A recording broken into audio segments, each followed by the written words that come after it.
I'm excited. What a fantastic day. I have to admit, it's so funny. Like this week has been just fucking mind blowing in terms of, and it's funny. I don't use the word synchronicity anymore because it has so many unfortunate misunderstandings around it. But everything has just been on such a level of ease and fluidity lately in terms of just getting things done, things getting out at the right time, talking to people, running into people, having conversations that inform the next conversation. Like it's been almost ridiculous how simple life has been lately in doing this. It's not that we're not busy and that there isn't a challenge or anything like that. It's not like our ambitions and our endeavors aren't complicated, but it's just that there is this ease in that there is no rush. I was explaining this to somebody else the other day, and I used the phrase that everything's just very smooth. Everything's getting done, but there's no rush. There's no need to get there at a certain rate. It very much just is, this seems appropriate now. This seems appropriate now. But at no point, because we're not going, oh God, there's so much to do. And oh God, it's all on me. And oh God, there's so many, like all that expectation, all that shit. There's none of that, oh God, poor me. And so there really is no hesitation to do the next thing because you're not in the way. You have no reason not to do the next thing. You could do something else, and sometimes you do.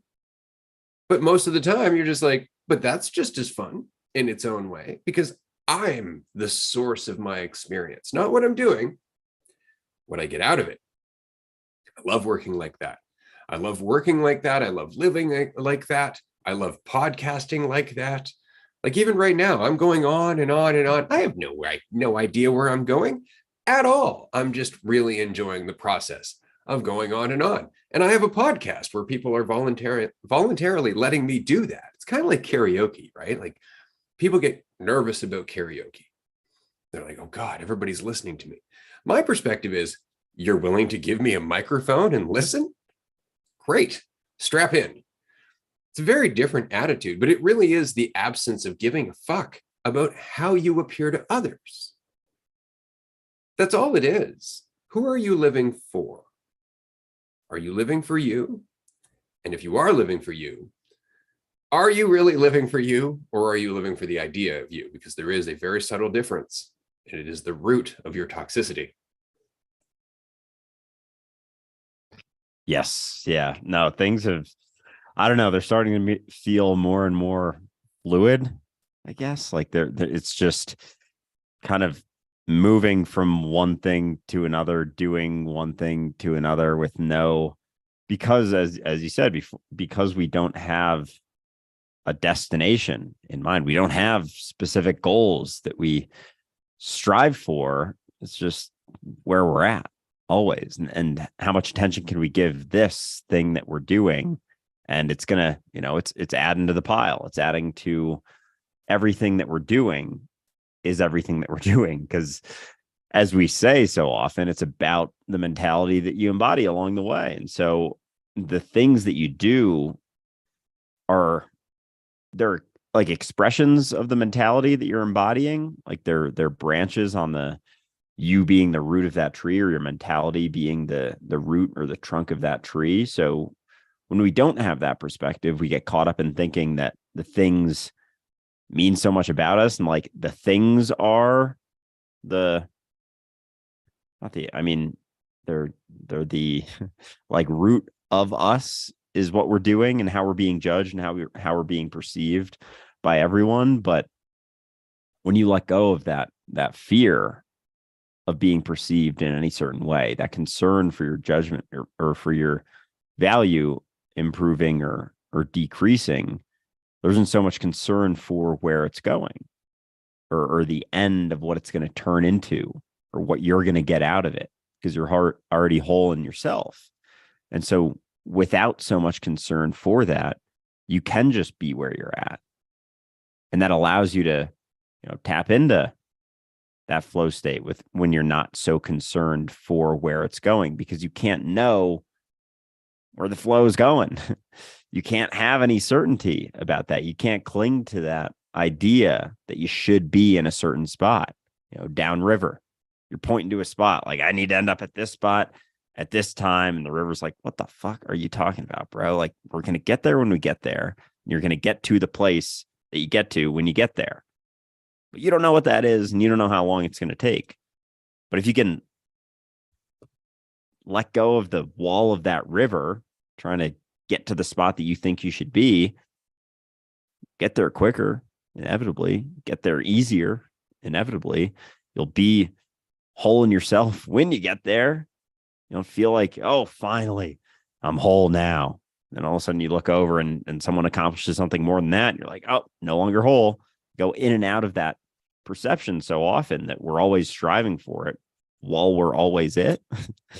That's really what it comes down to, is just how clearly you recognize that you're already it. And then you're always in that flow state because it doesn't waver anymore.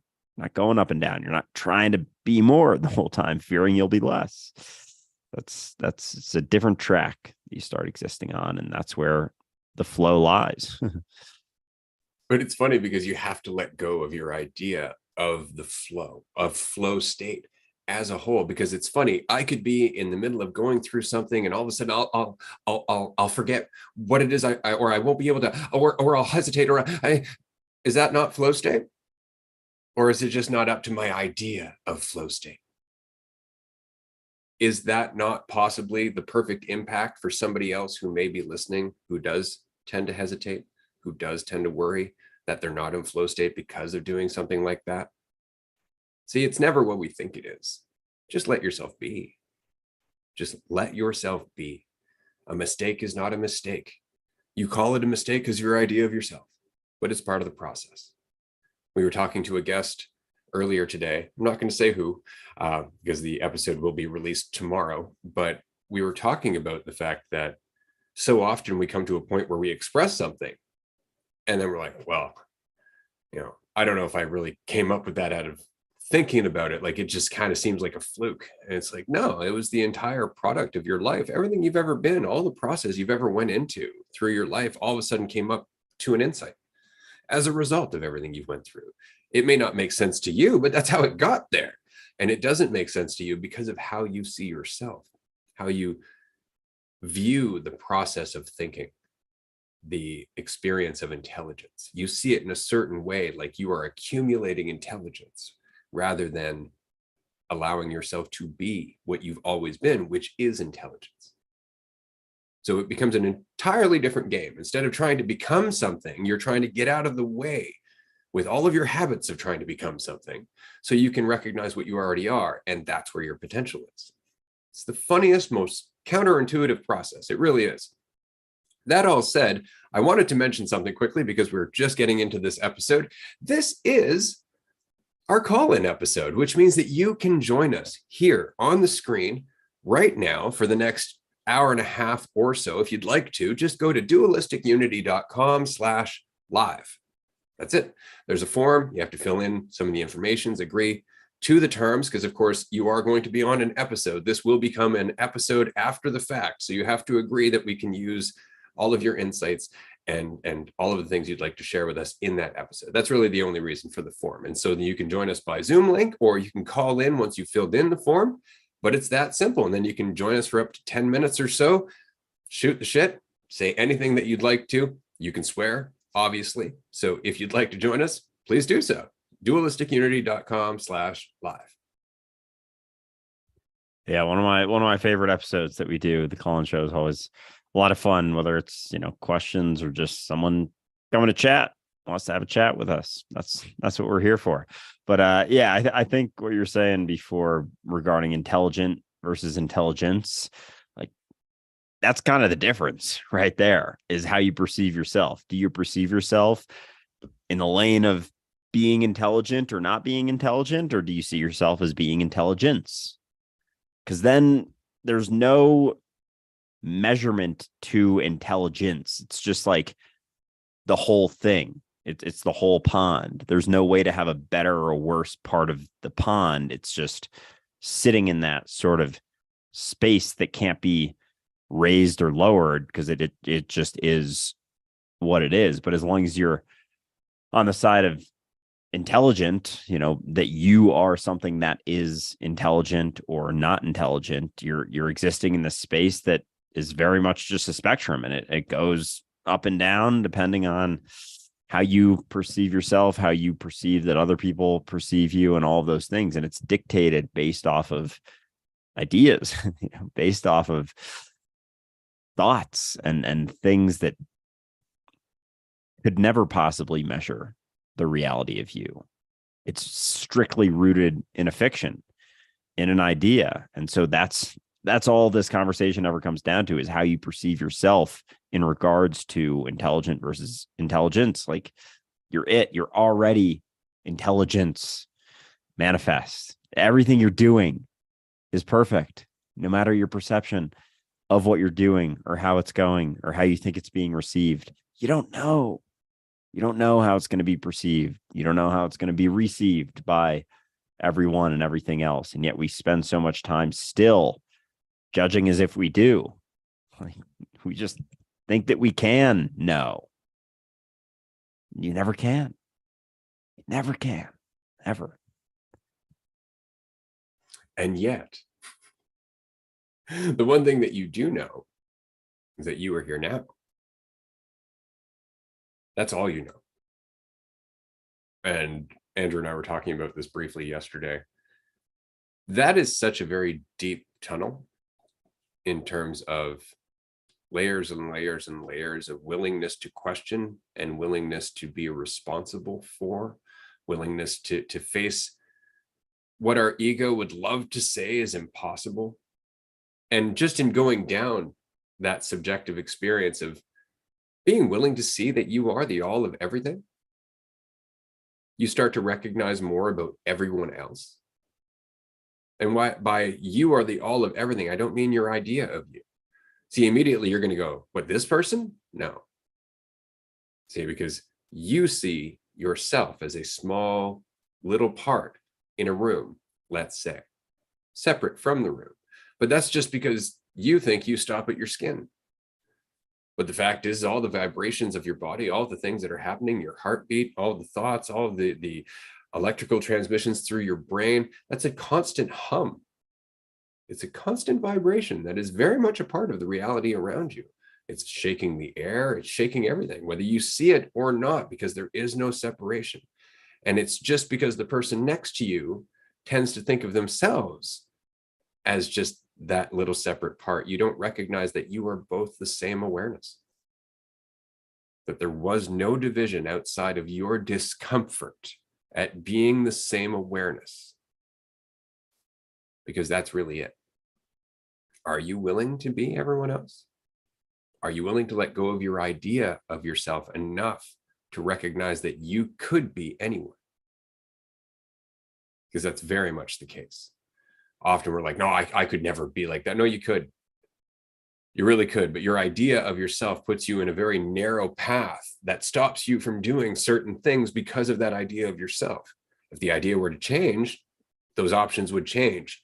Your path would change. So the idea of yourself is very much what dictates what you think you'll do. But that idea can constantly change if you have the strength and the courage to let it.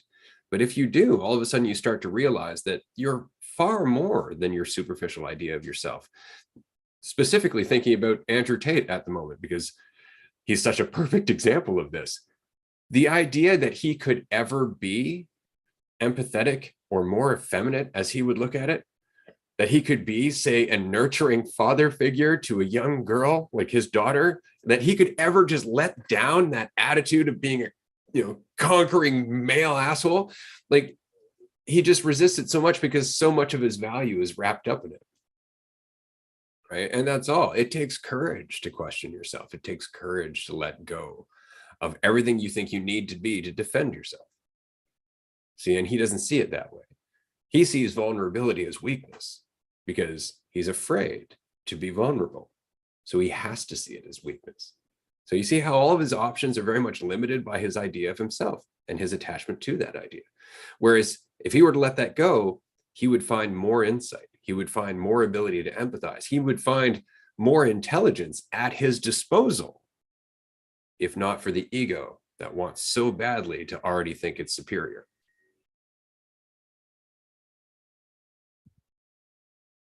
Yeah, it's fascinating when you point out those things, because I don't always even recognize it initially, that all of the things that he says are weaknesses, or that a man should be or shouldn't be, are things that he's not willing to face in himself or be himself. So by default, by design, it has to be something that's not a man, because he sees himself in a certain way. He expresses that idea. He expresses the right way to be a man that just so happens to be his idea of himself. Like, he just so happens to be describing what he thinks he is. Like, that's all those guys do. Like, so many of those guys that are like, this is what it means to be a man. You got to do this, have a wife, have 5 kids. You're like, wait, why 5 kids? Because I have 5 kids. And then, like, and have 3 cars. Like, wait, why 3? Because I have 3 cars. It's like they're just literally describing themselves. It's fucking hilarious when you see that. You're like, bro, you start calling them out. You're like, dude, you're just describing how you see yourself. But always limiting. Like, we have, and going to the empathy point you were making, that people couldn't possibly see themselves as Hitler, for example. That's like the go-to worst person on earth that people have. But you could have been Hitler. You could have, if you traded experience for experience, Adam for Adam, upbringing for upbringing, everything that happened to him, that whatever led him to be him. And we're all starting from that same blank slate. And it goes to the other side. Oh, I could never be Jesus. Oh, I could never be this super, I don't know, amazing, your favorite actor on earth. I could never be them. Because again, that limited idea of yourself. So it goes both ways, from the side of, oh, I could never be that awful person, to, oh, I could never be that amazing person because I see myself in this way. I rely upon that false sense of certainty in order to feel more comfortable. And it's uncomfortable for me to be able to see myself in another way. So I could never possibly be like any of those other things. It's like, yeah, you could. And it's especially on the, positive side, it's a lot easier to get there when you let go of what you think you are. You have the same capabilities as anyone else, really. Because and when you, it's interesting, because it could even be that, kind of like, and this was a part of Everything Everywhere All at Once that I did appreciate, was the that they were able to tap into the skills that the other iteration of them developed over time. And it really makes me wonder, like, as we let go of how we see ourselves, and, oh, I'm good at this, but not great. Out of 100, I'd give myself, an 84. As we let go of that idea that I am this at this, how much more capability will we be able to tap into? Will we, it's not to say that we immediately, like, can be an expert pianist, but as we let go of the idea that we're not, like, you can get there a lot more quickly with everything that we do, to a point that, you let go to a degree. Like, I don't know, can you tap into other things when you let go of what you think you are or aren't?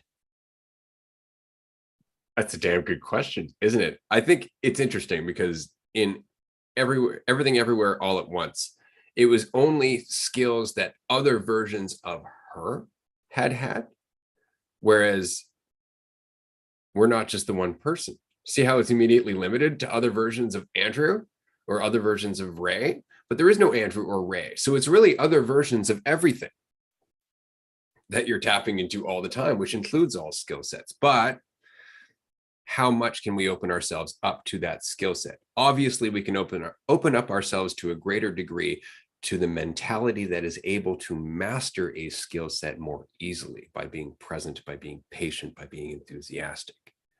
We can master that. And in that, we can learn very quickly because we're not in the way. So the process of mastery actually becomes way shorter. And we can do that just in practicing letting go of ourself and our idea of ourself, because we let go of our limitations and the need to get anywhere, and we immediately become more present. So the mentality at the root of all mastery of all things is always available to us. But collectively, as an individual collective, as it were, we're just starting to tap into that.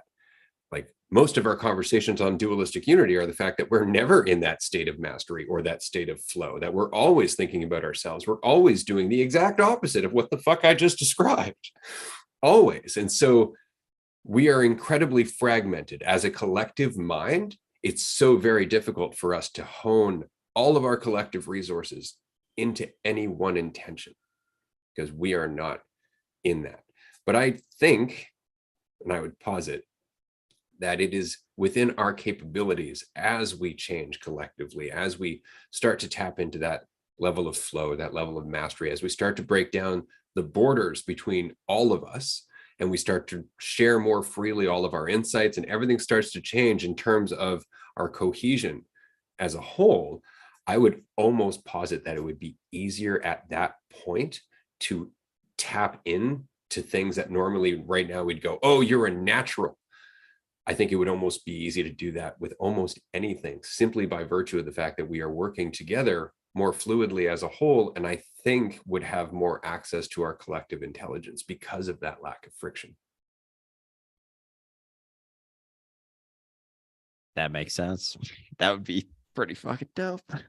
But and with the practice of letting that go too, like even that is a practice, like the ability to let go enough, even if you can here and there, like there may be a degree to which you can practice that letting go, that it's almost like as you're working on a skill, you know, you let go a little bit, it takes X amount of time. You let go a little, say you don't let go at all, and you know, you're begrudgingly going through learning the skill and it takes you 10 years, and then you let go a little bit about your idea of where you're at, and it drops down to, you know, 5 years, and that you'll let go a lot more, and you can get to the same point that it took you in 10 years when you had a certain idea of yourself. You can get to that in a year or a year and a half. And then it's like, as you let go more and more, could it be directly correlated to how quickly, and, you know, is there a point on that scale where it can be immediate? I don't know. Makes me wonder, but it seems like at the least letting go just a bit about what you think you're capable of will certainly make everything that you do a lot easier. Plus, you know, with just sticking with instrument, say you want to learn it in 5 or 10 years, but then you let go of, you know, what you think you're capable of. And with that, so goes your wants to get to a certain spot, thinking that, you know, that getting there in, you know, 4 years and 3 months is the best case outcome, what's best for you. So with that, you let go of the expectation. So, you know, that process of learning the instrument has a lot to it as well. There's a lot of lessons there. And so as you're tapped into that, it's like just doing that one thing kind of fulfills so many other aspects of your life. And it's all just sort of you being the process, you being process. As always, you're just tapping in and out of the mentality that allows you to more easily tap into that, you know, being process. Because if you are the idea of what you think you are, you're not so much process anymore. As you let go of that, you go back to being process, and there's an ease to, I don't know, life existence with that. And like the friction is just the ideas that we cling to, that false certainty about what we think we're capable of. It's always going to hinder us to a degree. That leads us to another possibility, though, doesn't it? Because what we're talking about is some future possibility where us as a collective have let go to a greater degree. And so we have access to, let's be honest, some cool fucking abilities. Let's just say, but that's all speculation. Okay. Fact is, and I'm going to direct this specifically at you, Andrew, but I can also direct it specifically at our listener, because I know many of our listeners have had this experience, and this is very interesting to me. See, we're already one. Everything that's happening is already all of your intelligence in motion. But your intelligence, your experience of intelligence, as we've been discussing, is very much limited by your idea of yourself. So as you let go of your idea of yourself, you feel like you're becoming more intelligent, but when in fact you're tapping into your intelligence or intelligence, that already perfect, limitless intelligence that's already here.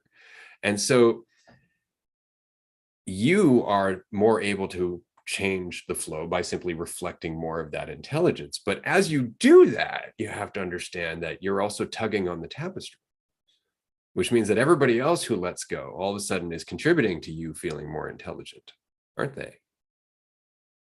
And so just by virtue of you expressing intelligence, you perpetuate and propagate intelligence, which actually enhances more of that intelligence that you are reflecting. And so it becomes this self-perpetuating cycle of awareness just waking up. But the question is everyone waking you up, or are you waking everyone up? Oh boy. Yeah, both and neither, as always. Who would be waking up that it isn't already me, and who would be waking me up that isn't already me? So, but it does. Yeah, it's like this one starts to mess with my mind a little bit, because as you recognize yourself and everyone, you have the perception of other people waking up, but it's just you waking up. And it's almost like being I don't know, if reality was a blanket, and you recognize that you're the blanket. It's like there's, it's flat, and then you kind of, shit, now I got like there's like a part of it, like a tent almost. Now I'm thinking of Pants Tent from Curb. Is that from Curb Your Enthusiasm or from Seinfeld? I don't know. When a guy in his jeans, it's like folded at the crotch area, so then it looks like, but it's not actually. Okay, yeah, you got it. That's what I'm imagining, just on a blanket. And now I've just fucked this analogy, but whatever. So as you recognize that you're just the blanket, it's like there's a sort of tent there, and I think that's where the proximity comes from. God damn it! Now I'm like, your fucking erect penis coming out through a blanket. Oh, whatever. But I'm gonna keep rolling with it. That's kind of the thing. I guess let's shift it over to pond, because I'm not going to be able to get that image out of my head, and it's more like a drop in the pond, a ripple, as we like to use, and that ripple, depending on the depth with which you recognize. I like this more because you can have a depth in a pond, and there's less erections. Exactly. I don't know. Have you ever seen a duck's penis though? That shit is wild. It's like a corkscrew, right? I can't say from personally walking up to the duck and going, let's check this shit out. But I've seen, illustrations and whatnot. Don't ask. It came up in an episode of The Daily Show, and I'm like, really? Yeah. No, I've Google imaged duck penis before. No shame, but in a pond, the depth with which you recognize that you're it, you drop the rock, drop the rock into the pond, and the weight of your recognition is equatable to the weight of the rock, and the bigger the weight, the more the ripple that's made. But then it's also having impact on everything else around you, and every other droplet is having impacts and weights throughout. And so it's almost like you are impacting the waves, the ripples, but you also don't exist in a localized point. So there's no pointing. You can point to the beginning of the ripple, but really that's just the pond expressing itself through you. So you can't take credit for it. And as soon as you do, that ripple gets way smaller, because it's you, just you in the little spot. It's like this tiny little bubble. So it's more like a bubble than a ripple at that point. I guess bubbles would make ripples too, but you know what I mean. Yeah, I like where you're going there for sure. And it's better than where you started. Not better, but different. So, and I just wanted to let everyone know in the comment section who is watching right now, you can join us on screen. And obviously the conversation can go anywhere. Dualisticulunity.com/live. And there's a form. You just have to fill in your information, and then you will have access to a link or a telephone number that you can call in and join us for up to 10 to 15 minutes, depending on the queue that we have, of course. So at the moment, nobody has decided to jump into the arena and try out the conversation. More than likely, it had something to do with the duck corkscrew penis conversation, maybe, but we can veer back into philosophy or at least real world application. But see, this is the whole thing, is how often do you tune into a show that's about dealing with all of our doubts, all of our fears, the entire world of spirituality, belief, religion, all that shit, existence as a whole. And you can have these conversations with enthusiasm and a certain degree of seriousness and still come back to corkscrew duck penises. And if that's not my favorite thing about Dualistic Unity, then I don't know what is. Not duck penises specifically, but our ability to talk about them and laugh about them while trying to dig into an insight that I'm having, kind of veer off for a second, have some laughs and come back to it. Because, you know, it's not about getting as deep as you possibly can. It's about being as free as you possibly can. There's no rules to that. You know, there's no guidelines to being free. That then you're not free if you're following guidelines. That's really what it comes down to. So there can be no guidelines to freedom. There are no rules to freedom. There's sensitivity, and through recognizing the freedom that you are, there is less perception of division between everything else. And so you're not doing things for the idea of you so much anymore. So then you don't need those rules because you're in the flow of things. You're not doing stuff for the limited idea anymore. Everyone else is as much you as you are. So then you continue acting. Violence doesn't even seem like not that it's not an option, but just doesn't make any fucking sense anymore when you're interacting with yourself, unless you're interacting with parts of yourself that don't recognize that they're yourself, and then, you know, shit goes down, whatever. But yeah. Even then, though, last resort, right? Like, that's the whole reason that one learns martial arts, is not to use violence, but to avoid using violence, right? And even a good sifu or a good teacher will tell you, you should be able to possibly talk this down.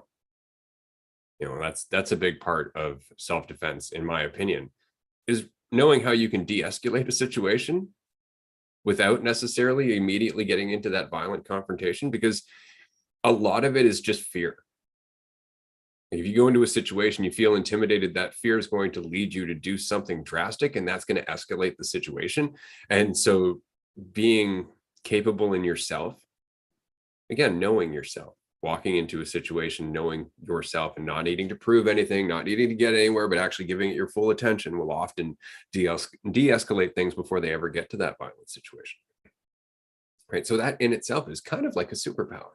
You know, and one that, again, we don't really explore, but it's the reason that they've started, or at least that they were. I don't know how much of it, to what degree that this is the case now, but a lot of police departments have started doing sensitivity training, or they've started requiring certain cadets and whatnot to actually go to school to learn about psychology and to learn about, you know, attachment, to learn about egotism and all of this stuff, because at least then they're going into the field with some degree of self-awareness, or at least that's the hope. Unfortunately, the school doesn't work like that. It's, you know, a nice idea, but it doesn't always work that way, because you can't force someone to be self-aware by forcing them. Period. Right. So sticking them in a classroom all day and making them memorize something for fear of failing a test is unfortunately not going to create self-awareness, but it will create a frightened mentality that judges everybody else because it's being judged. You see how everything gets really fucking slippery, right? But it really is just, again, and I like how this came up with our guest earlier today, the mastery of flow state. I don't think that that is something that we have necessarily as a culture even started knocking on the door of, but I think that is where the miraculous lies. And the miraculous, as we've said before, is really just what our egotistical brain can't possibly fathom is possible happening, right? But how often does that happen? And that's the point. But we don't look at it as everything's miraculous, because of course it's not like mind-blowingly miraculous, but those things do happen. And I have to wonder how much is just it's just reality is much more than we think it is, but we limit it because we're almost afraid of what it could be without those borders, without that control. I've often said this, especially to the new age spirituality crowd, when they're like, I'm going to get superpowers. And it's like, you really want superpowers? Like, I think you need to play this out in your head and stop watching all the Marvel movies, because there's a lot to that. Like, okay, let's say you get superpowers. Who else gets superpowers? The asshole down the street? Right? Because that's not how that works. But the other point is the fact that if you were to be able to manifest anything you want right now, how likely is it you'd manifest what you're afraid of? Just think about it. Because how afraid are you? And that's really the case. Do you want superpowers when you don't necessarily have a rein on who the fuck you are or what you're afraid of or what your motivations are? See, we lack awareness. We just want power. But I think if reality has any kind of governor, I think it would almost be that our power is limited by our need for it. Yeah, and that's got me thinking too. Oh man, like how much of reality is reflective of my state of accepting the reality of what I am? When it comes down to the depth of that,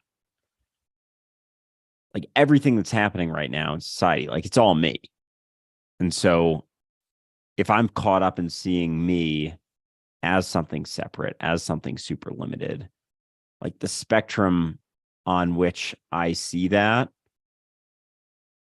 is it directly reflective of reality mentality to a degree? Like how willing I am to accept being all of it. Like right now, where we're at is where I'm at.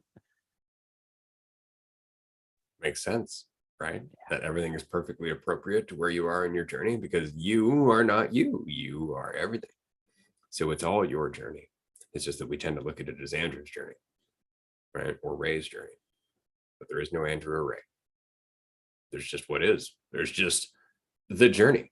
I just wanted to mention, because for some reason I can't post to YouTube live in the comment section at the moment. I don't know. If you would like to join us on this call-in show right now, you can do so by going to dualisticunity.com/live. We're going to be here for another hour.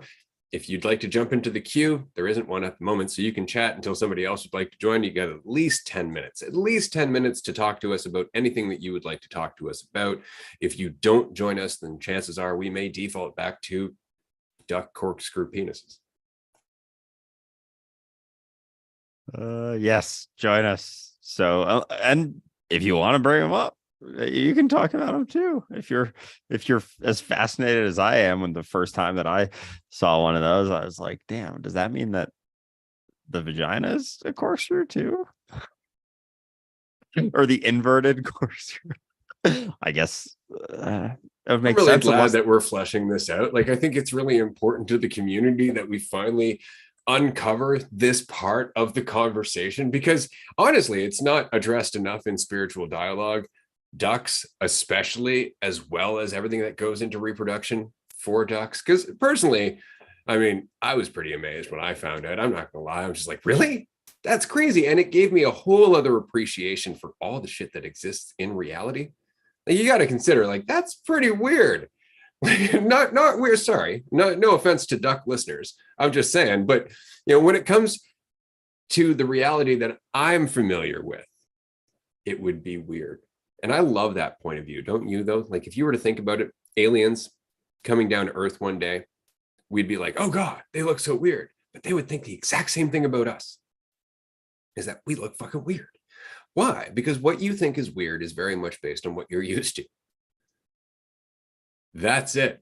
Like, there are cultures right now that regularly make insects a part of their diet. Almost everybody in North America right now would go, ah, but insects are actually better for you than vegetables to a very large degree. Why? Well, because insects are right in there getting right at the nutrients of everything that a vegetable is producing. So they're better for you at the end of the day. I hope you're happy. I've switched topics. Oh, that is a fantastic. I did just want, I need some closure on this. I did just want to share what I did find while Ray was chatting. Only recently did scientists discover that some female ducks have long corkscrew-shaped vaginas that spiral in the opposite direction as the male's member. This allows the female to fight back against undesirable, notoriously aggressive males, since the duck's penis won't fit so easily. So Well, that's damn. interesting, huh? Nature protecting itself. That's fantastic. That's pretty damn cool. It's like, no. Yeah, exactly. Right. Because ducks can be aggressive. I've watched ducks. It's kind of an interesting, and I'll go back to where you were going with shit. Now I forgot where you, so you'll have to remind me. But I sometimes sitting and just watching ducks just at a pond. It's fascinating to see like they're having an experience, just as deep of an experience as you are, just through a different perception. And yesterday, just on the topic of animals too, I was, because you said you'll notice when your animal shifts when you're thinking about yourself versus not. And I was super baked last night, and I went and worked out because I basically like smoked a bunch because I wanted to try working out high for the first time. Well, I had a while ago and I hadn't in a little while. So I did that, and that was pretty wild. But afterwards I was like, it's getting more and more high, I guess, more and more relaxed, I guess is really what it comes down to. And when I got home, I just like lied next to my dog and pet her for a while. And I was like really letting go. Like I was bordering on staring into the void. And I was like, trying to not trying to, but wondering about, telepathy and communicating with my dog. And there was a point definitely where, because it's not words, because they're not using language. So they're not saying phrases to you, but like I was lying there just kind of next to her and just like really staring into her eyes, like not thinking about anything, letting myself go. And there was definitely something there for sure. It wasn't phrases, it wasn't words, because I knew she hasn't learned language, but there was definitely a communication that was still my mind that I was tapped into. So that was pretty cool. Yeah. From my experience, it's very much like the sharing of the subjective experience, like it's images and feelings and intentions and emotions and that whole thing. It's almost like that's being shared, right? And it's not about language. But I think that's kind of it, is that it just got me thinking, like you were saying, that's not how they think. That's not even how we think. That's the point. We don't think in language either. We translate into language for our ego. We conceptualize the process of intelligence so it can be understood and used by our fucking ego. And that's it, right? It's not that we think in language, because you don't think in language. You'll think about it after the fact in language, or you'll translate your thoughts in language. But the fact is, you're always process. You're always learning. That's why all of a sudden you'll be walking down the street and a memory will pop up. You didn't force that. It was already happening. Right. And then you gave language to whatever it is you were going through, perhaps by having an opinion of it.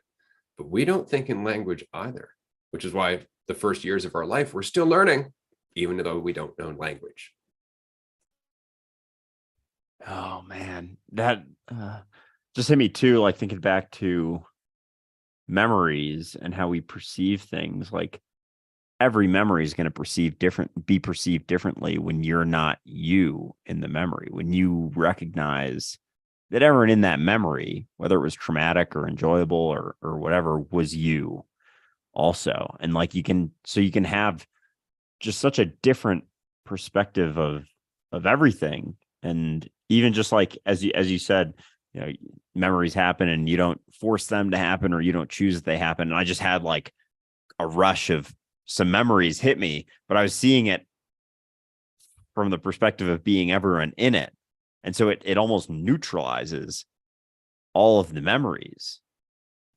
And that's, oh, I've never seen memories like that from the perception of being not just Andrew in them, but everyone else, and the impact of all of that. Oh man. Oh boy. The full experience.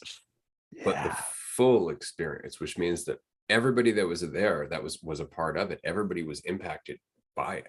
And as long as you're not getting caught up in the character, then all you're recognizing is that you're processing the full experience all the time. Right? That's all of it. That's what you are. You are process, but we narrow it down to a narrow stream that's relevant to our character.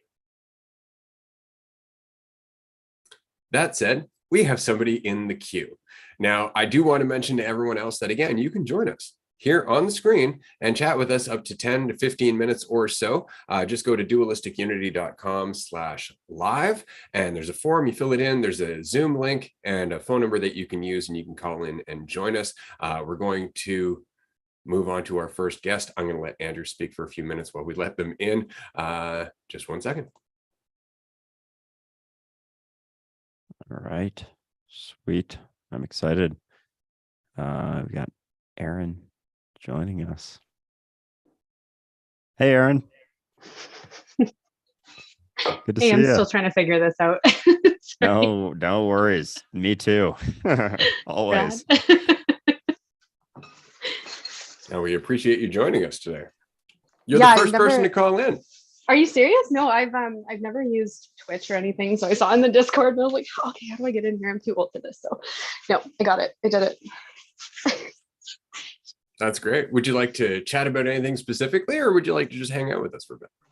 I was actually just hoping to kind of listen and hang out and see what people had to say. I do have to say thank you for the duck information, because I actually did not know the female duck information. So that actually made me quite happy. So thank you for sharing that. Yeah, no, nature protecting itself. So just because we do groups, just to clarify, this is just a single person call-in. Oh, gotcha. Type show. Okay. Yeah. Okay. No worries at all. Like, you're very welcome to hang You're out stuck with us now. Did have anything you wanted to share, an experience recently that you had or whatever, feel free. And this is on Twitch, and people Just watch it on making it Twitch. super awkward. I love that. Oh, this is perfect. No, that's okay. love it. This is great. I'm learning how to use this. This is fine. No, I don't really have anything in particular. I guess just I'll take the opportunity while I have you just to say thank you for everything that you posted, because I know, like, I started following your account, Andrew, quite a while ago, and I see things on there all the time. Like, I'll usually comment, be like, oh my gosh, pin this, because sometimes people say things like all it takes is for someone to say something differently to really click with me. And you tend to somehow always do that. So everything you say just really resonates with me and really clicks with me. So I just want to say thank you for that, because I really do appreciate it. Thank you. I mean, that's on you for resonating. So that's fucking awesome to hear. I can't take that credit. But yeah, no, I appreciate you very much, and appreciate your appreciation, and glad you were able to find Dualistic Unity as well, because this is where all the good stuff is. I enjoy the social media videos and whatnot, but it's tough to really get a mentality across in a 60-second video. And so that's why I really enjoy and appreciate Dualistic Unity and this opportunity, especially, calls like this, being able to just interact with as many people as we can. So I love our group chats and everything that's kind of come along regarding Dualistic Unity as a community, not just as Dualistic Unity with Andrew and Ray, because it is so much more now. So yeah, I appreciate you, and you informing all the insights that arise within all of us. Thank you. Yeah. Okay, I'm good. I'm gonna header just to give other people space, but we appreciate you being here. Hey, no worries. We do this every 2 weeks, so feel free to join us again if you have a question next time. Wonderful. Great. If not, no worries. Join us anyway, because this is really all it's about. Like, we're not looking to put on a certain show. We just want to hang with everyone. And this is the best way for us to do it until we can have more live events and whatnot. So no, we appreciate you being here. And then on Patreon, if you get a chance, we also do roundtable episodes every second Tuesday. So you can join us. Perfect. Okay, awesome. Thank you. No, we appreciate you joining us, Aaron. All right. That's awesome. Yeah, no, for sure. And I just want to mention, because there's a lot of people in the comments section going, I'm going to jump in. Do it. Jump in. Because why not? There's nothing expected of you, obviously. I mean, if anything, you're just going to give us something to discuss that we're not discussing right now, because if left to our own devices, it could go anywhere, as this episode very much is evidence of. Aha, we have somebody here, and this is a person actually that we know. Andrew, I'm going to just send you a brief summary of what they would like to talk about. I'm stoked because they're one of my favorite people to talk to. They're often in our Patreon groups, and I'm just going to let her in.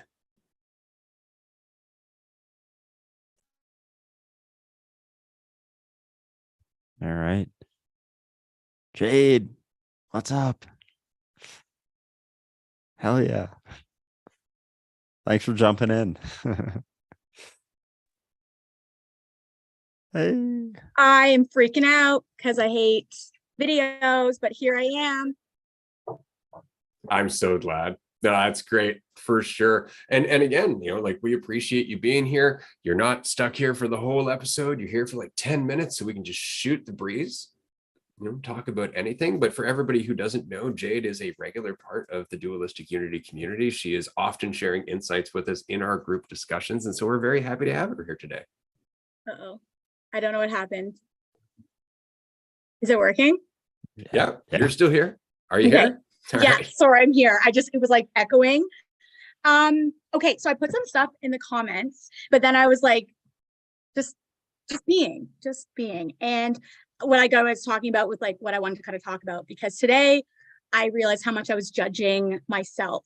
So I just wanted to talk about that a little bit, and then just kind of going on with Erin, who was on prior, just there, how she talks about like your clips and all that. That's what I do. I love that. Like, I clip a lot of your stuff, and it helps me just remember certain things, just bring me back to the present. So I do appreciate that. And I agree with everything Erin was kind of saying. But yeah, judgment. I didn't realize, like, so I've been just dealing with a lot of anxiety lately. And I think a lot of it does come from just the expectation and the worry of what others are thinking. But then it really comes down to what I'm thinking. So, and just kind of sitting in with that. It's very painful and really hard to kind of like, I guess, work through. And I just don't know how to, I don't know, just not even worry about just being, because now I'm trying to, so I'm so thinking about the judgment, right? Like, I'm working through that. That's an area. And, but like, how do you stop those constant thoughts that are, yeah. So I don't know. That's some processing. And you don't stop them. You don't. And so I'll give you an example. I'll walk down the street and I can still hear every potential judgment that I would make against myself, and I'll still put them onto other people. The difference is I know I'm doing that. See, that's the thing. That's all that's changed, is that I know I'm doing it. I know my brain is doing that. I know it's doing it out of reflex. It's trying to defend itself. It's trying to figure out what its value is. It's trying to figure out where it fits in the story and all that stuff. It's just that I don't take it seriously. I just know that it's my brain. Okay, so having compassion almost for that, in a way, that's what's coming up right now, like compassion and patience. But it's still, yeah, it's just painful, I guess, to realize that. At first, it really is. Like, you almost want it to be personal. Like, you almost want something to be wrong. Like, it couldn't actually just be that this machine's working against me, and it really is. And that's all it is. And once you get it, you'll get that stride, and you'll start to laugh at it. You'll actually have those moments. You're probably already having them, and I know you are, from conversations where we have had, where you went, oh fuck, I'm taking myself seriously again, and then you kind of have a little like, and you move on. And that's it. It's just learning to do that over and over and over again, just recognizing the game hasn't changed. Yeah. Yeah. just the game of life. I keep saying the river of life, like the go with the flow, just be relax, like lean into it. True, they never go away. I guess I'm just wanting someone to say they will. You're like, no. Okay, that's fine. It's fine. I guess we're all going through that, we're all going through it. It just, a bigger realization that just keeps coming up. And like I said, I serve, right, bartend a lot, and you see a lot of people. And I did like 4 back-to-back days this weekend, like 4 straight, like 12-hour days. And I came out of it and I was like, whoa, like my brain almost has to kind of slow it down, because in that process, you're also, you're just trying to going into it, trying not to almost overthink, but trying to reflect and just, I'm a thinker. You know me, I'm a thinker. This is also, off topic too. What do you guys think about, like, I was just diving into some of my old stuff before, because I used to do a lot of journaling and reading and affirmations and things about like the laws of karma. And I came across these like random 12 laws. And again, I don't want laws, whatever, but just wanted to see what you guys were thinking about. Like, so like the law of responsibility, the law, like the great laws, like as you sow, you shall reap, kind of like law of cause and effect, kind of like to receive happiness, peace and love and friendship, one must be happy, peaceful, loving. And anyways, I used to really like abide by these things. And it's interesting. So I'm like, is it a story? Is it a narrative around, right, these laws? And one of them is like the law of change, like history repeats itself. Unless we learn the lessons, we need to change our path, which you guys kind of talk about in a different way, I feel. I don't know. The law of giving and hospitality, kind of like law of connection, law of growth, like wherever you go, there you are. So I was thinking, I'm like, I think I've just now shifted a little bit of my thinking around these things, but before I would have taken them literally. So it's just something to come up with. Yeah. Oh yeah. No, I totally hear you. I think it's more so they're not like totally off the mark, but we kind of put the cart before the horse. Like those are things that happen through letting go of what you think you are and your perception of yourself that can be judged and measured and all these things. As you let go more and more of that, you let go of all the things that come with it as well. And so adding happiness, or like reaping what you sow, whatever, like as you let go of the need for those things, you have everything that you need by default of letting go of the things that you need, because you no longer need anything, and therefore you have everything you need because there isn't anything that you need, sort of thing. And it's like degrees of that, I see it as, almost, and everything's happening perfectly because everything's always happening perfectly, and it's just your perception of how you think it should be happening that's cutting you off from recognizing that it's always happening perfectly. And so that's more where they're coming from. But then they say it like, if you get what you want, just tell yourself you already have it. It's like, why do you want that thing? Like, it's coming from a very distorted, egotistical, caught up in the illusion of division type mentality that it's like, hey, you're not wrong, but you're coming at it from a point of view that's so distorted and caught up in the perception of you being what you think you are. And so when you let go of that and start seeing yourself as not just what you think you are, those things make a lot of sense, but you have a much different perspective going into them. Oh, I have nothing to add to that. I thought that was perfect. Yeah, it's so true. Get out of your own way, right? Get out of your own way. Yeah, I'm always wary about laws, and the only reason is because everything is probability to some degree, like subjectivity and probability. Like that whole idea of like, you'll have peace when you are peace. It's like, okay, first of all, what does that mean by peace? Does that mean that just because you're at peace, nothing's going to go wrong? Bullshit. Like there's no way that's happening. It's just our urge to have control, right? But it does mean that when things go wrong, you won't lose your shit. So you'll still be at peace. And I think I used to equate peace with like comfortability. That's a big one to swallow. That's hard. Like that's real. Like, God, I just want to be comfortable. Like, I don't want to be uncomfortable emotionally, physically, mentally. And you're right. And then you kind of lose your balance. The chair leg wobbles off and oh my God, the whole chair. I don't want the whole thing. It's geez. So a big part of it is recognizing how strong you are, how strong you've always been. The fact that you've weathered so much so far, despite not having that clear idea, or rather having that clear sense of who you are. Yeah, it takes a shit ton of strength. Like, we feel like we've been defeated, but you're holding up a fucking building, right? Like, and people don't take it that way, you know? And so all of a sudden now you're unloading all of this extra weight. All of that strength remains. Like, all you need to know is that life's going to be challenging and you can do it, because you are life. It's just the idea of yourself that's made you think you can't. It's the reason everything's been so hard, right? But all of that strength is always there, but you can't, as long as you're avoiding the challenge, you can't see it. You're not giving yourself the opportunity to reveal it. And that's why you don't really know it's there. what a trip. What a trip, I would say. But thank you, because it always gives me the insight and the kind of gives me clarity to really reflect too in these conversations. So thank you guys.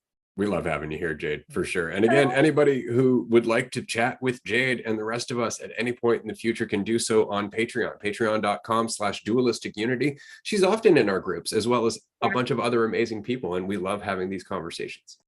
Yeah, no, Patrons, that's amazing. It is absolutely phenomenal. I really like them. I always try to like work around my schedule to make it happen best I can. And honestly, it's great. So thank you. Hope to see new people there. Thank you, Jade. We appreciate Take you. care.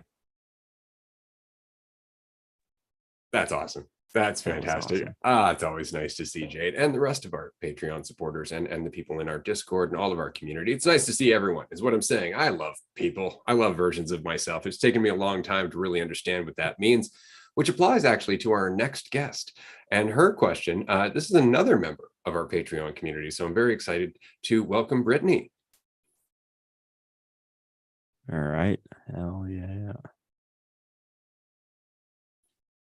I love these Let's shows. see. Hey, Hey. Brittany. Brittany, how you Oh, doing? hey, is my camera on? Not yet. Oh, Not okay. bad. Okay, sorry. Now I got it, I think. We can Right? definitely see you. It's nice to see you. Welcome. Okay. Good to see you.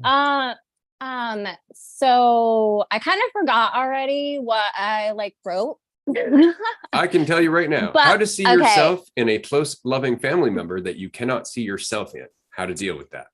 Okay, yeah. So my therapist said that I need like a couple sessions with her to like go through this. But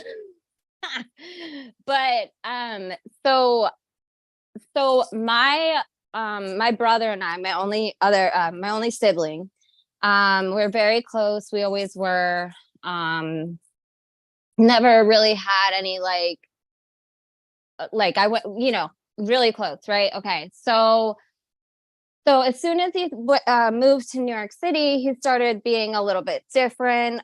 He wanted to be referred to as like they, them, like told me certain things. And I'm like, cool, like whatever, like I don't care, like I don't really find judgment in it, like whatever. And I didn't really like think about it or know like what that really even was like back then. But now I've like kind of educated myself a little bit. But anyways, I could look past like all of that and stuff and just be like, okay, like I don't understand it or whatever, it's fine. But so him and our mom got diagnosed with breast cancer in 2008.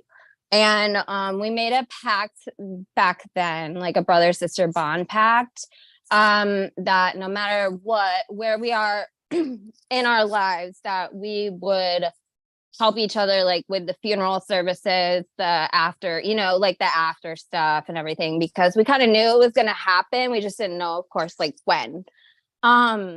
Anyways, sorry. But it was after, so he basically, when my mom got sick, the last, like she was told 6 to 8 weeks left, right? So I like called him because I live in Florida, he lives in New York City. And like it sucked because I had a gut feeling. I was like, he's not gonna come up, he's not gonna come, he's not gonna be there. And I understand that we both had different relationships with our mom. I've been very open to that, of course, and like super understanding. But the thing is, I was like, if you don't feel comfortable going to the funeral, which is where we do the whole religious stuff, I'm like, you don't have to go.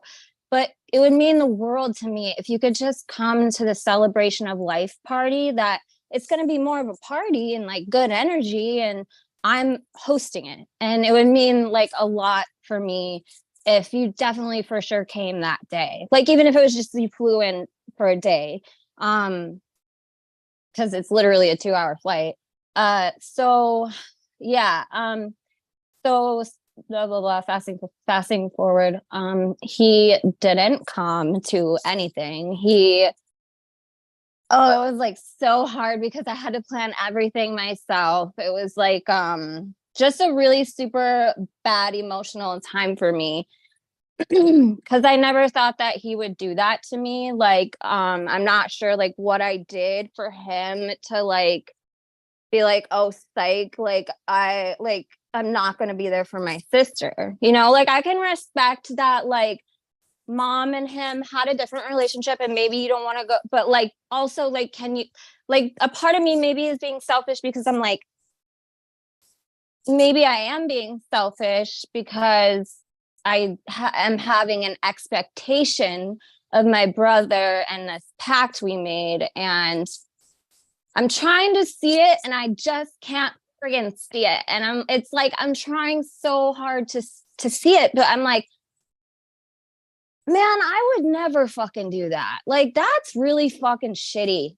Like, I can't imagine being that shitty of a fucking person, to be honest with you. I hear you. So, and yeah, so I just don't know how you guys, I'm in the beginning stages. I'm sure you guys probably have a podcast on this or an episode on this. I mean, but I'm still like, I'm a new member, which by the way, anyone watching, fucking do it. Just do it. Like, I started as a $5, the $5 one. And right now, like last night, I was having so much fun with the last like conversations that I was like, yeah, I'm going to do it. Tier 2 upgrade. But yeah, so anybody watching, like, this is awesome. And it's almost like, a mini therapy, like for me personally, just so you know. But yeah. That's awesome. To give that shout out. I appreciate it. We very much appreciate it. And we look forward to having this discussion with you after this call in as well, because this is going to be a long, involved conversation for sure. So the first thing is, well done. You've got a big part of the piece, which is that unfortunately, the reason it does hurt so much is because of expectation to some degree, but that expectation has a justifiable root, which is again, that you made a pact. And that he was in a different state of mind at the time, but it's not personal. I think that's going to be the hardest part of what I have to say to you right now, is because we almost want it to be personal, because at least then they're thinking about us, right? To recognize that it's not personal is to recognize that they lack the capacity to think about you. It's not that they're doing it to fuck you over. It's not because you've done something. It's because their head's so far up their ass that all they see is shit. And they don't see you. And it's really important to recognize that. It hurts at first because we would almost prefer that it was personal, because at least then they're thinking about us, right? But it's not. Oof, yeah. Right. That's good. So yeah. Take that in. And again, the expectation thing, you're not wrong, but that expectation is almost justified because of everything that you're going through. I'm not going to lie to you. Yeah, it's a shitty thing to do, but I am going to encourage you to try and put yourself in a state of mind where you are so wrapped up in your own doubts and fears and need for validation and need for value and need for a sense of control that you couldn't see anyone else. That doesn't make you a shitty person, but it certainly does make you act in a shitty way. So it's not personal, and it doesn't define your brother either. This is something that he could change in the future, but that's not something you should expect. Last thing, and I'll pass it to Andrew. It's so very easy to forget that people don't think like us. We do so much work on ourselves that we actually start to think everybody else is doing it too. That's not the case, but that doesn't mean you should stop. Okay, yeah, thank you. I honestly don't have a whole lot to add to that. I think it's something I will add, I guess, is just the distinction between fault and responsibility. Like, at the end of the day, the tough pill to swallow is that we are responsible for us and for our internal state, but that in no way means that it's our fault for the happenings in our reality, but as they say, it's not about what happens to you, it's about how you respond to it.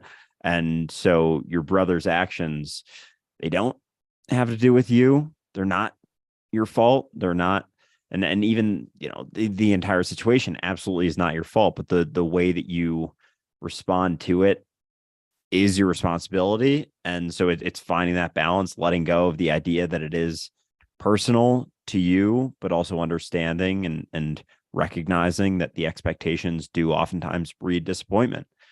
They kind of go hand in hand in a lot of ways, which sucks to recognize, but is also kind of empowering too. It's like, oh yeah, it does come down to me. There is a root here. And once you see it, it's a little bit, it gets a little bit lighter, I think, a little bit easier to deal with that recognition, because usually it causes you to be in a state that kind of sucks. Like you don't feel great. And at least in recognizing that, it may feel even worse initially, but that's how the healing begins with it and the letting go. So it does get easier once you do recognize that. Okay. Thank And you. don't judge yourself for having the expectation. I think that's the biggest thing. Like, understand, like when you're going through the pain, it's so tempting to go, fuck, I put myself here, but I shouldn't have. Don't do that. Don't do that. Like you didn't know. And again, it was a justifiable expectation with somebody who was in a different mindset at the time. Right. Well, the thing was though, that the 6 weeks before whatever, he promised her too. Like she got, and me again, like reiterated that pact. But yeah, so I forgot to say that. No, I appreciate it. You may enjoy our community topics episode on people pleasers. People who say things. I think without I've seen that meaning one. Okay. Okay, thanks. But, Brittany, thank you so much for joining us. It's always nice to have you here. I look forward to connecting with you in about 45 minutes. Just so everybody knows, we're going to be joining everybody else on Patreon in 45 minutes, patreon.com/dualistic unity. Thank you. Brittany, always a blast chatting. Talk to you soon. Always nice to connect with community members. It's great. And it's interesting. I'm glad that Brittany came in and spoke to us about that, because we don't have a topic about, we don't have an episode about that specifically, because how could we? There are so many different situations, different dynamics with family members, friends, right? It's so difficult to address everything. And we have 148 episodes. This is going to be episode 149, I believe, right? And most of them are an hour and a half to 2 hours long, and we still haven't covered even a fraction of a percent of all of the shit that we're all going through. And we can't. This is why the show is ongoing, is because we want to be here with you. We want to be here for you to the best of our ability. We want to be here as you in whatever appropriate way is required for your journey. So that all said, we have another person in the queue. We have a few, actually. And so I just want to remind everybody in there, be patient with us. We are doing our best. This would be Jake. Jake mentioned that he had a comment in the comment section, but I don't know what that was, so he's going to share it with us. All right. Awesome.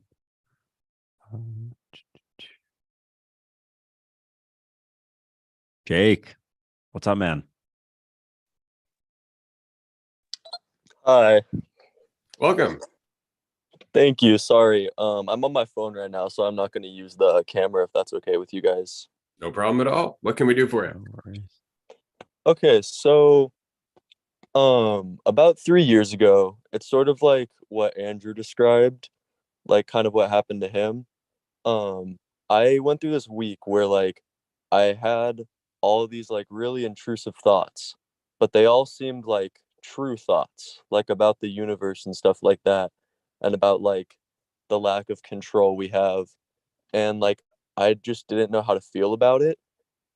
And it made me like super bogged down and super depressed, because sort of how you guys have like covered, I feel like in society there's like a lot of expectation to become someone or something, you know? And so yeah, like for a while I was just trying to do that and like nothing was helping. And like basically then I discovered you guys, and then I think I grasp it. Like I think I get it, and everything was like resonating with me super well. It's just that I haven't been super great about like sticking with it, like all of, like what you guys are talking about, like for instance, like um just allowing myself to be in the present moment and stuff like that. And like I think I get it. Like I watched an episode recently. It was like called Going Forward, and it was one of your guys' first episodes. And like that made me realize that I didn't get it at first because it was all conceptual in my mind. And like now I feel like everything is actually real. Like everything is making sense. But it's still been a little hard for me to like keep applying it because it's almost like I don't feel better like right away. So my question to you guys is, do I stick with it? Like how is it supposed to work, I guess? That's a great question. So have you ever had any kind of substance addiction? Do you smoke, anything like that? No, like major addictions, no. Okay, so anything habitual, let's just say you do something as a habit over and over and over again, whether it's a daily routine or something like that, it just kind of becomes familiar. You have been thinking about your idea of yourself for your entire life. I know, as a parent, we teach you how to do it, and then school teaches you how to do it more, and then you end up in the world. And so you have an entire lifetime of synaptic programming that's working against you. So for a little while, it really is going to feel like crawling uphill, because you're going through all these old habits and they're all going to continue to pop up. It's not about ever getting it so much as understanding it and reiterating it to yourself over and over and over and over every time those old habits pop up, because the only way to one day silence them or at least make them irrelevant is to remind yourself that they're not the truth. But you have to do that all the time, and they're never going to agree. They're never going to go, oh yeah, I'm good being disempowered, ever. You have to stick to it. But I'll tell you right now, the hardest part is the beginning. The hardest part is doing it for that first 6 months to a year consistently. But I mean consistently. You have to be watching for how much you're trying to satisfy a need that's not there, a need for control, a need for comfort, a need for consistency or certainty, a need for security, all that stuff. That's all your thoughts are trying to do, is trying to create some illusion that you know what the fuck is going to happen or who you are. And just know that they're never going to stop, and that it's never the truth. And as long as you practice that, it will get lighter and lighter and lighter until one day, and I say this after 20 some odd years of being on this path, after a decade of suicidal self-loathing, that one day you'll forget what it's like to even be where you are. You will actually feel better. That makes a lot of sense then. Thank you. Yeah, because like what you said, like 6 months and a year, like, yeah, for me, I've just been giving it like a week, 2 weeks, and it's like, I don't feel better. Because you're right. It's like, it's hard to be super, like, I don't want to say rigid, but like almost like rigid with yourself about it. You know what I mean? I do, very much. But there's empathy in there, right? Like, as much as you're going to be cutthroat with yourself, you're also going to have to recognize, like, right, I've got a lifetime of programming. No wonder this is hard. Give yourself some space. Okay. Yeah. Thank you guys so much.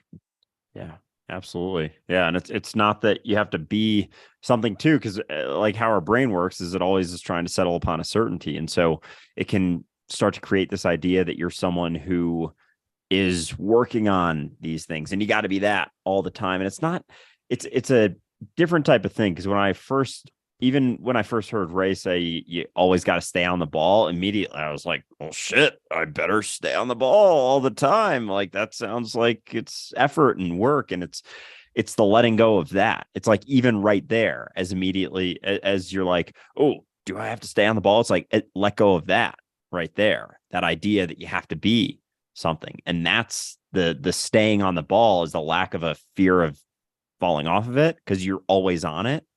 That's the craziest part, is you can't fall off the ball. You can just have the perception that you're falling off the ball. So as you perceive yourself to fall off the ball, you question that. And that's being on the ball, because you can't fall off the ball. And so it's just kind of like that constant process of it. But there's benefits to it. It's not this process where it's just like grind all the time. Like you start to feel more free eventually, but a lot of times it's recognizing that dips and lulls are a part of that process of becoming more free in yourself. You're going to continue to go through shit. It's not about not going through shit. It's not about not going through lulls. It's not about not having shitty weeks. You still have shitty weeks when you're more free in yourself. You still go through shit. All that stuff that you've spent your whole life trying to avoid are still all there. You just take it more lightly. Your perspective of them shifts. And so therefore the weight that you give them shifts, and therefore you're freer in yourself. But nothing about things change, especially not right away. Eventually, that process of letting go of the concern for the things that are happening changes the things that are happening, because you're something that's happening and you're it. And so as you shift, everything shifts.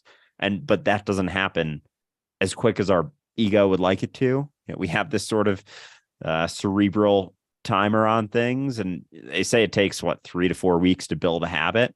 Like, our mind doesn't even like that. It's like, oh, that's too long. And there's a process there, but it enforces itself. It's a self-refining process. As you stay on it, it gets easier to stay on. But it's understanding that it's not gonna getting better is not an immediate thing. Feeling better is not usually the initial process to getting better. Feeling better is the byproduct of going through the shit that allows you to get better.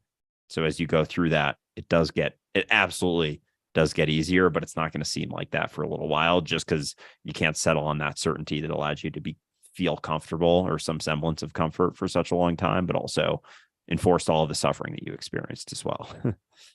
Gotcha. Okay. Thank you guys so much. Thank you. Yeah, man. that We actually appreciate that you being hits. here. Yeah, no, I appreciate it.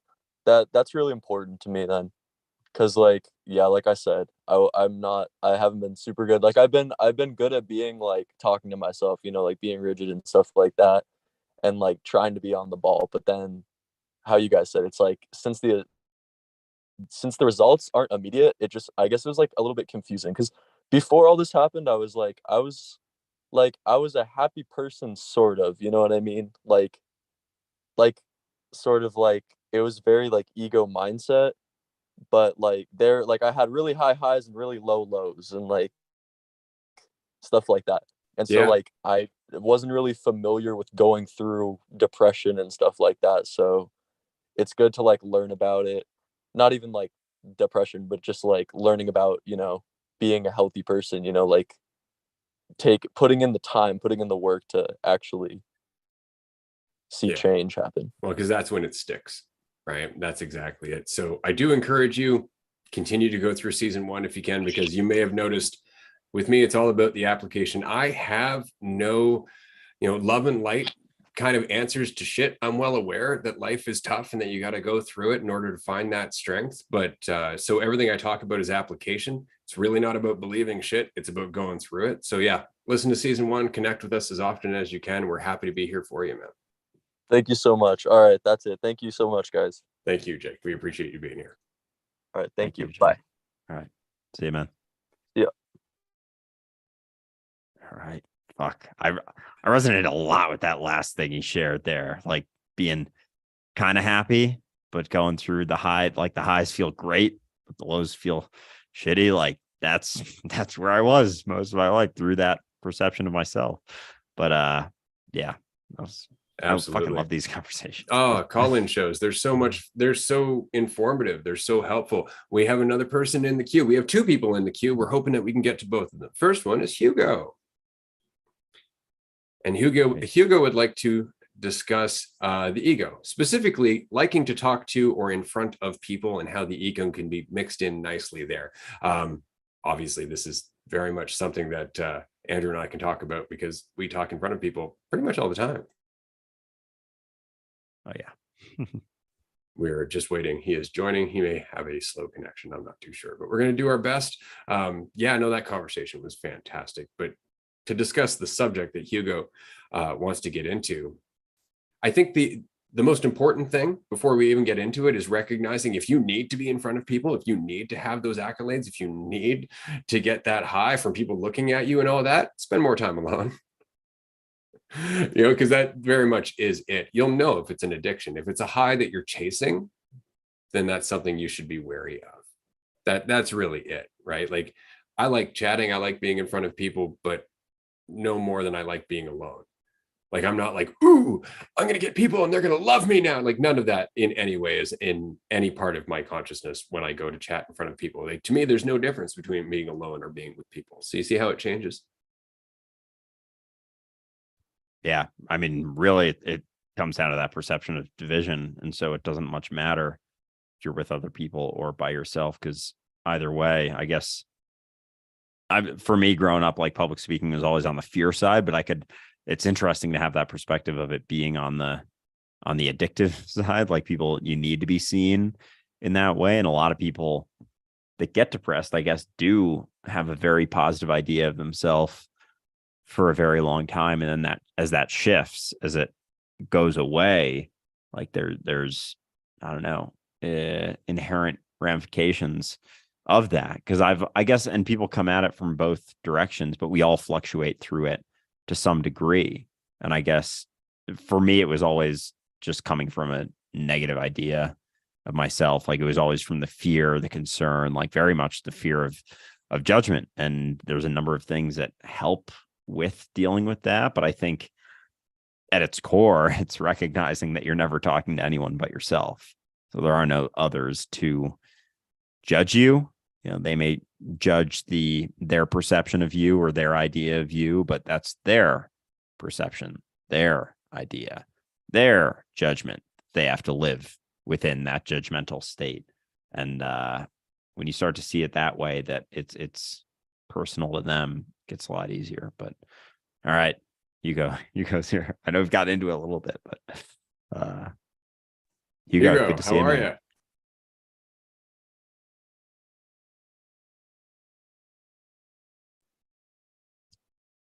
Hopefully connection works. Are you with us, Hugo?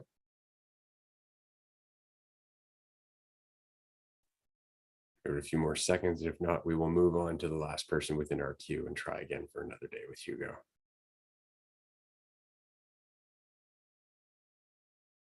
Oh, sorry, Hugo. Apologies. All right, we will move on to the next person in the queue because we do want to keep this moving as we only have 15 minutes left. Renato, who wants to discuss, and I'm excited about this one, mushrooms and microdosing. Fuck yeah. Let's go. We will move on to the next person in the queue because we do want to keep this moving as we only have 15 minutes left. Renato, who wants to discuss, and I'm excited about this one, mushrooms and microdosing. Hey, how you doing, guys? Hey, Renato. We're getting a little bit of an echo, I think, through. Are you getting that, Ray? My bad. I just took it off my iPhone. Now I'm on my iPad. Sweet. Awesome. Great to have you here. You want to talk about mushrooms and microdosing? We are all about it.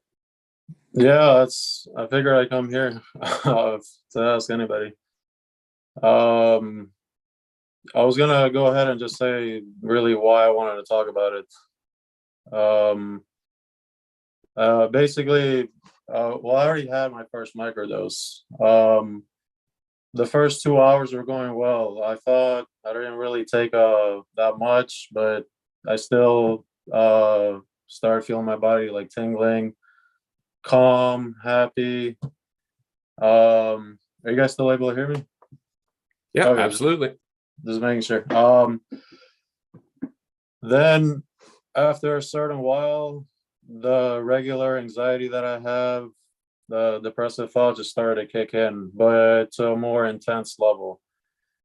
And I tried my best to surrender to it and just let it be. But at a certain point, my mind just going crazy, and I'm just like, what do I do? What do I do? I try to go about my day. Went to like a nature trail that I usually go to, just to walk around, relax. But for about 3 hours, it's just just a bad experience. And I don't want to say I did anything wrong, but my idea is just I don't want to quit on it because afterwards I do feel this sort of slow. I did feel a good couple of side effects afterwards where I can go about my day and a lot slower, and I can kind of trigger the happiness a lot easier. Yeah, Absolutely. So I just want to say that unfortunately, this is part of the process. So every time you're going to microdose to any degree whatsoever, what you're really doing is you're letting go of all your walls, which means that the things you've been keeping at bay are suddenly going to be that much harder to deal with. But that's why we're doing them, because the only way to get to that peace and that calm where everything slows down at the end is to get rid of all of the shit that's keeping us from it the rest of the time. And so mushrooms, psychedelics as a whole, they lower our walls, which means we have to deal with it, which is why people get very emotional on psychedelics. That's why people go to dark places on psychedelics, is because they're always there. We're just distracting ourselves from it. And that's why our life turns to shit, is because we're not facing it. So mushrooms are a chance to face it. But I would say you did the right thing. You went for a walk, you allowed it to process, because that's it. Just don't think about yourself like suddenly you're going through this stuff and that means you've done something wrong. If anything, you've done exactly what you need to do, because now that you've gone through that hard trip, the next one's going to be easier. See, every hard trip makes the next one easier because you're always unpacking more shit every time, and you're gaining confidence because you can get through it, right? So you won't be so afraid the next time. Yeah, that's really what I wanted to hear, because the last thing I really wanted to hear was, oh man, it didn't go great. It's not for you. Don't do it. You know, I'm not the one. I'm big on analogies, and I'll think, oh, you started a new job, probably have some anxiety. You don't know how everything goes. But as you keep going to the job, you learn everything. Like you said, gain your confidence, the walls close down, new clientele comes to you, you get better at it. Beautifully said. I just thought that the biggest reason I thought to take it, all I've seen is just positive feedback on YouTube comments and online research. And my friend who helped me get the amount of microdose told me his dad just took it, and oh man, he was having the time of his life, So I really thought, man, everyone's just taking it and just having a great experience. Like they're just being happy the whole time. And it's really what I heard.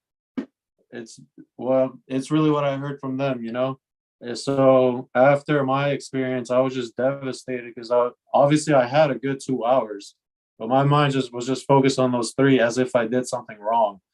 And I'm just thinking, oh man, am I the one person who this doesn't work for, No, not at all. I just want you to know it's a normal thing. But again, everybody has a different trip because everybody's had a different life, right? The other thing is that some people are willing to go deeper. Like the fact that you were willing to look at those things in those 3 hours, that you didn't just, run to something that was going to pull you out of it. That's a good thing. Like you let that process happen. But like I said, it's going to change each time. I'm going to pass to Andrew now. Thank you. Yeah, they often say you don't get the trip you want, you get the trip you need, and I think that's very much the case. There's an intelligence in the mushrooms that is a lot deeper than our cerebral idea of like, was this a good or a bad experience? Like, there's so much more to it. There's so much more that can come out of it, and when you understand, when you drop that fear and just kind of build some of that faith in yourself and recognize the mushrooms for what they are, that they're doing something in there, and just kind of understand that going into each and every trip or microdose or whatever it may be, that I don't know how this is going to go. I don't know if this is going to be super comfortable and fun and goofy or super uncomfortable. And I'm going to be working through some things. I've had a number of mushroom trips and they've all ranged from somewhere in between that. I've had ones where I've had like hellish imagery. It's because I was going back to like a traumatic experience when I was younger that I like re-experienced, saw it from a completely different point of view,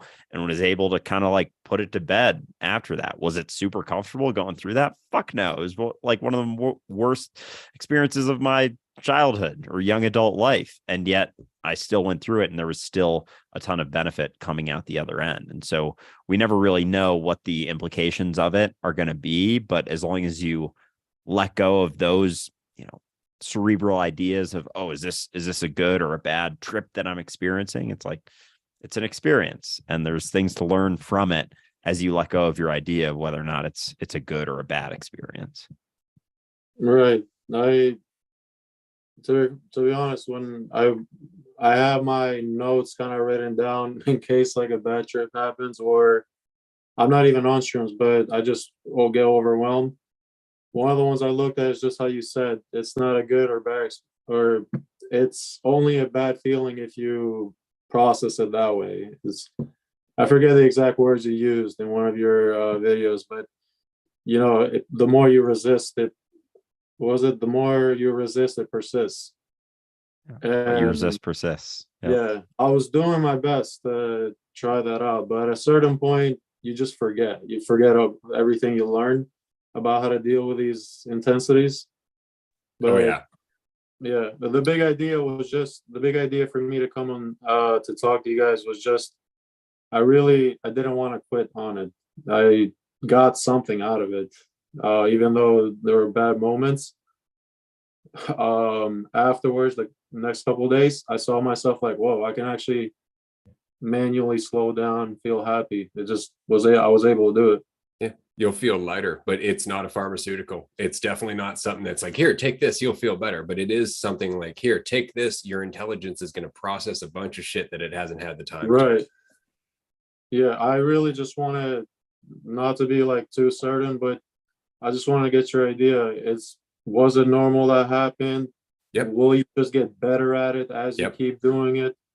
Because I don't want to quit on it. I found something that could work, and It will. there's a lot of things that a therapist can tell you, but you can't learn everything. Sometimes I feel like there's an option out there that can help you learn better. Yeah, absolutely. I do got to ask you one question though. Do you know how much the microdose was last time around? It was 1.5, but the reason I took 1.5 is I weigh a lot. I'm a big guy, and I'm on a lot of SSRI medication. Fair enough. I'm going to recommend half gram. So 0.5. Half a gram? 0.5. I took 0.5 at first. I'll say that. A little while passed, and I'm like, maybe I should just take the rest. Yeah, take the 0.5. But yeah, sit it out for the 2 hours. I definitely agree with you. For sure. Once you've had a 0.5 trip, say 3 or 4 times, you'll have that confidence that you were saying, like just like starting a new job, right? At 0.5, you'll be like, okay, I know what this feels like now. And then you can up it from there without any like of that, oh my God, everything's crashing in on me feeling, but take it slow at first, because it is a very different way of experiencing yourself. Totally different in terms of how things process. So take it easy, take your time, be patient, and keep us up to date. Thank you so much. Thank you, Renato. See you later, guys. All right. Have a good one, man. Bye-bye. Bye. Fuck This yeah. has been a fucking fantastic call-in show. I love these. It took a little while to get us rolling. Thank you for everyone who participated in this, everyone who had the intention to participate in this, everybody who's participating in the comments section. We always appreciate your support and your participation and everything else. And remember, if you didn't call in today, there's no shame. That's okay. There's going to be lots of these shows. And if you're more comfortable, you can join us in about 20 minutes. Patreon.com/Dualistic Unity. It is a tier 2 group tonight that goes on for 90 minutes, which means that you can shoot the breeze with us, with Brittany, who I know will be there. I think Jade might be there as well. There's going to be a lot of community members that we often see. And so if you'd like to be there, we'd love to see you. Hell yeah. Pumped for it. I fucking love these call-in shows. They're so much fun. Just getting, I mean, this is what we started with. Like even getting into season 2, we were like, how do we get more people involved? All right, do guests, and then it's like Discord, Patreon, groups, roundtable, blah blah blah. Now we have just so many different ways that we interact with people. Like we talked with someone on our classic episode earlier today. It was fucking awesome guy. That'll be out. I'm very excited for everyone to listen to that one, because that was cool, and some of his music is fucking awesome. Like, so I'm not gonna say the band or the guy or whatever, but there is one song that if you enjoy Dualistic Unity podcast, you're gonna fucking love that one. I've listened to it probably, I don't know, getting close to 100 times. I actually know the lyrics by heart now. Yeah, oh man, but anyway, it's just it's a blast, and then getting to talk to a bunch of people we've some people you'd never met, some people you'd spoken to a bunch just now, and now we get to go talk with a bunch more people about different stuff. Oh man, good shit. Work, Oh, man. it's a dream come true, like to me, right? Like this was my big beef about life coaching, was that you feel so limiting because you're only able to talk to one person at a time and you have to charge them. And this is so much more of what I've always wanted, was just to perpetuate this discussion, not to be important, not to teach anything, not to do anything like that, but just to provide a space where I can share everything I've worked so hard to let myself be, so you can do the same thing and not feel like you have to be anything at all. Just that. It's so interesting. Like that is the whole purpose of Dualistic Unity. Just be yourself. And we talk about so many different subjects. And yeah, it can get, very metaphysical. It can get very philosophical. It can get a little scientific and go in all kinds of different directions. But the underlying message is just that we're glad you're here.